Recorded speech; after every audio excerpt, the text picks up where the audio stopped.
PG-12.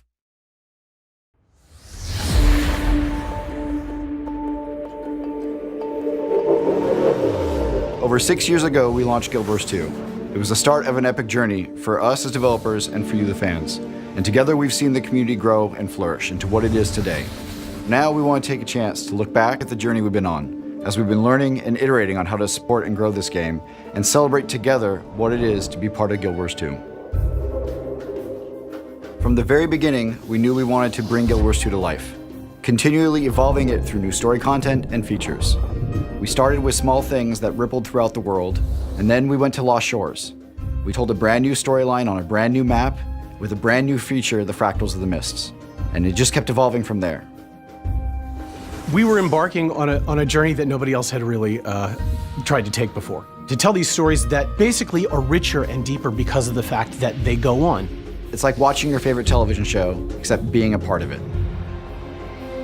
Over the seasons, Living World has evolved constantly in terms of how we think about what the story is that we're trying to tell. We had a ton of freedom early on in season 1 to figure out what Living World really was. We were trying out new ways of telling stories in games, and it took us a while to sort of get a feel for what we could do. With season 2, we tried out something pretty radically different from season 1. We decided to tell a continuing story that would lead into our first expansion. And we started to explore new areas, like the Dry Top and the Silver Wastes.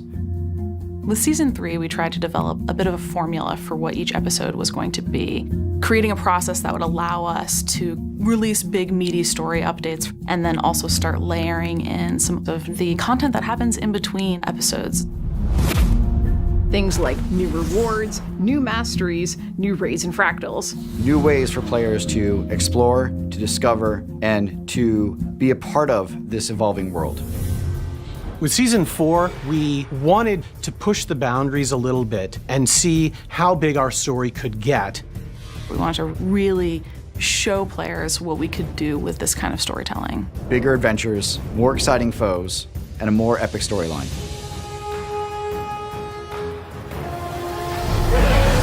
Living World just isn't about content, it's also about features. Living World provides us the opportunity to tell a larger story across multiple episodes in a way that dovetails with other things about the game, features and mounts, to all sort of integrate and support each other. With Living World, we like to provide something for all of our players. So with each release, we make sure to include updates to our story, but we also have a lot of other content types that we add, like raids and fractals, and new legendary weapons, and new festivals, and the current events that come out in between. They're all part of the Living World. Festivals are great because it's smaller bite-sized content that we can give players something to do during episodes. We have festivals like Winter's Day, the Festival of the Four Winds, and Halloween.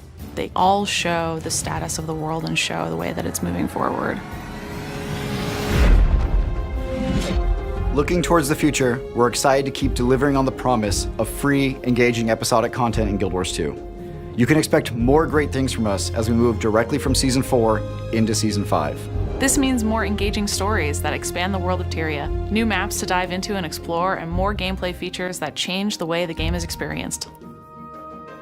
We've already introduced the Roller Beetle mount in Episode 3, added a new raid, fractals, and more, and we're going to continue this season's story and add new feature content in the coming months. We've got another raid, a new fractal, and one of my favorite features of the season, Sun's Refuge. It's a personal character instance in a familiar and historic location that goes all the way back to the original Guild Wars. You'll be able to rebuild the settlement with opportunities to unlock NPCs, collections, and rewards. And all of this without a monthly subscription fee. The remainder of this season is going to be one heck of a ride. We've really got this hurtling cannonball of a story that is so powerful that it needs to keep going. The most epic stuff we've ever done for Living World is coming in Season 4. We're pushing the limits of what the game can do and what we can do with the story. And we're excited to see this pay off in cool ways for you, the players. And to keep the story going into the future with Season 5.